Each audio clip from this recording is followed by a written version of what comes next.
So since I became homeless, I've had a lot of time to be with myself.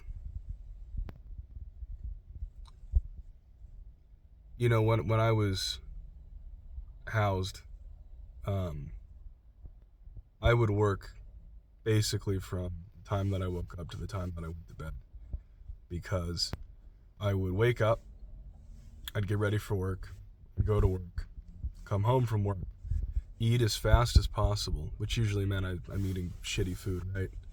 And then I would go practice bass, or I'd go do something, or I'd read a book.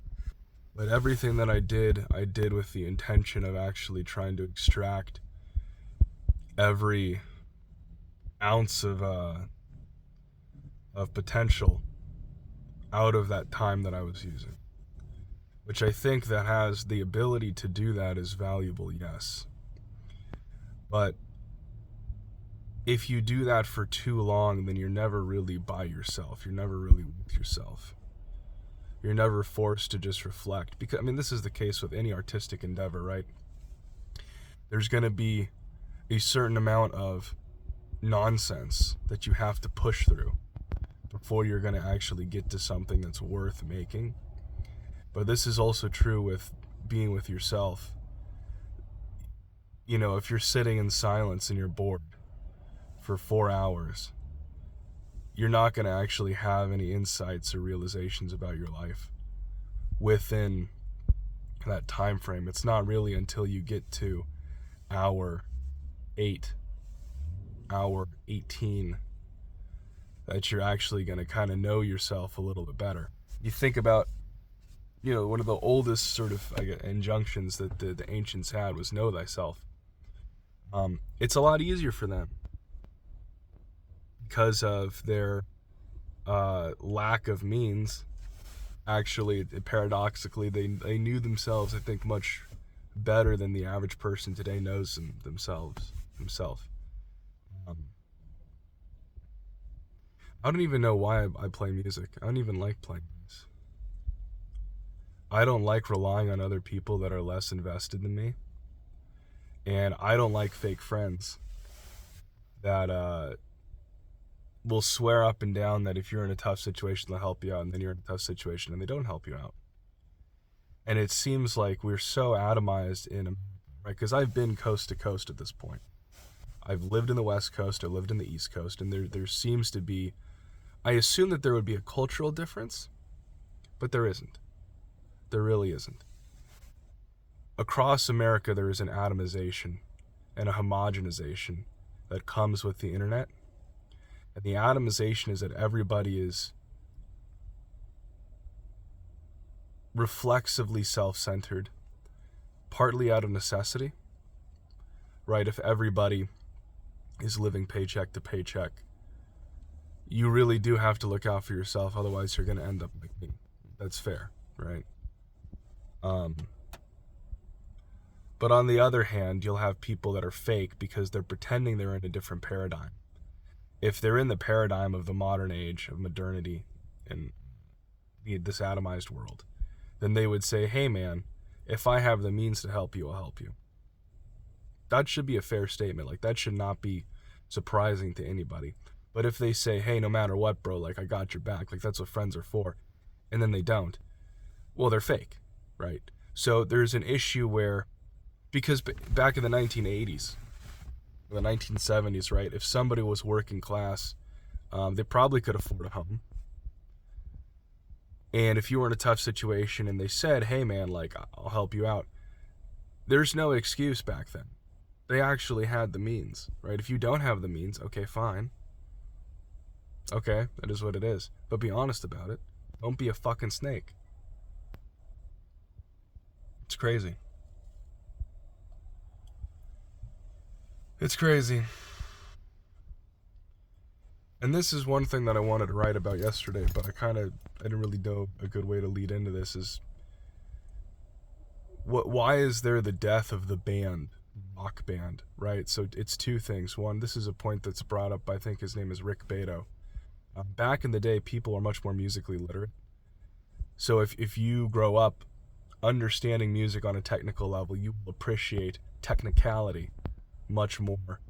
You will appreciate originality much more instead of the corporate slop that the average normie gulps down for whatever reason. These bug men, they actually enjoy the Soylent. But there was a desire for more because more people had an ability to appreciate it. And also, like, going back to what I said, like, and this is in an interview with the guy from I think it's Band of Brothers. He plays with his finger picks. Fuck, I should know his name. Anyways, but he, basically he said he was in a folk band for 5 years before he joined or got into sort of the soft rock phase. But the whole time that he was doing that, he was working part-time and he could afford to live comfortably, which is like, good luck with that. Good luck with that. I'm working full-time and I was not living comfortably, right? And I'm not working like I'm not working minimum wage. I don't even understand. Obviously, I mean, I'm not skipping meals. Look at me, I'm fucking fat as shit. But there's a big difference between being able to afford IHOP every other day and having meaningful assurance that if I keep working at this thing, I'll be able to afford a home. If I had a kid, I could actually support the kid, right? That's a big question. I don't think I could. Definitely couldn't. I couldn't even support myself. How am I going to support a kid? The band as an organization, as a creative outlet, it requires a level of security in order to coordinate with other people that you just don't have now. Think about how rap has taken off, especially on like SoundCloud and stuff like that. A lot of it's because if I'm a producer and I'm working hours at my night shift, I don't have to meet up with anybody to go practice. I don't have to talk to anybody about what I want or what my vision is. I just make the beat in my spare time and I put it on the internet. Somebody buys it and then they might rap over it. Right? It's this completely detached process. And even, right, if you look at the interview how Madvillainy was made with MF Doom, right? I mean, he's basically, the process is, it's a back and forth between the producer and the rapper, right? The producer gives a beat, the rapper makes a lyric, they exchange, then they think about how they can adjust the other one to match the other person. But all of it's fundamentally done in isolation and solitude. So Madvillainy was written on the roof, according to MF Doom, of, I guess, the studio where Madlib works in Los Angeles, right?